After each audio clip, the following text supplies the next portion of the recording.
तर मित्रांनो, तुम्ही म्हणशान इथं नेमकं काय चालू आहे. रुटीन आपली सकाळची असल्यामुळे आपल्याला सकाळी जावं लागत हो ट्रॅक्टर घेऊन. गेअर बीर टाकला, निघलो बर का कारखान्याकडे. मग थोडस पुढे आलो ना, आपल्याला लगे भूत बांगला दिसला बर का. त्याच्यात बी एक लाईट बंद चालू व्हायला लागला. मग तर इतकं बेवलो ना मी. मग काय डायरेक्ट टाप लावलो आणि निघलो जोरात. पुढे येऊन मस्तपैकी चहा बिया घेतला बर का.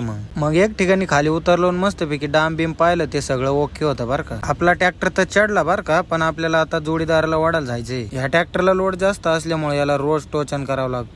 रस्ता तर इतका बारीक आहे ना, ट्रक जर आली ना डायरेक्ट उभं करावं लागतं इथं. ह्या देवामुळे आपल्याला घाटात कधीच अडचण नाही आली, त्यामुळे या देवाला लगेच आपण नारळ फोडलं बरं का. कारखान्यावर आले आपल्याला मित्र भेटला बरं का. याला कधी बी जीवरच येईल राहतो भाऊ. नंबर लागला 18, 24 वाहन आहे बरं का पुढं. आपला नंबर तर काय लवकर येणार नाही भाऊ. आज बारकी बिडी तर मोठ्या बिडीला कवा भारी बरं का. त्यांचं जाऊ द्या, चला घेऊ जेवण करून. नंबर तर काय उशिराच येणार होतं, त्यामुळे चला म्हणलं येऊ मधून फिरून. आणि मध्ये आल्यावर तर असं वाटत वरून काही पडत काय. ए यार, लय मोठा जाळ चालू आहे, चला माग. आणि काय गहूचं मशीन नाही बरं का, साखरीचं मशीन आहे ते. गरम गरम साखर खायची म्हणल्यावर मजाच वेगळी बरं का. आपले जोडीदार खाली निरीक्षण करीत होते, पण मला तर वरती बघूनच भलतं बी वाटायचं. हे काय सिस्टीम आहे काय कळा ना भाऊ अजिबात. दुपारचे 2 वाजले तरी काय नंबर नाही आला भाऊ अजून. मग चालू आहे डाबर आवळायचं काम. फायनली मग नंबर आला बरं का आपला. आणि कोयते घासायचं मशीन आहे, जोडीदार लाकडं घासू राहिला. अवघडच काम आहे भाऊ आपल्या मित्राचं. तितक्यात मित्र म्हणे मला बी घे बरं का. आणि या मसनरीचा विषय असा आहे, डायरेक्ट उसाच कुट्टी करतं बरं का. मित्रांनो, व्हिडिओ आवडला असेल तर लाईक करा. Bye bye.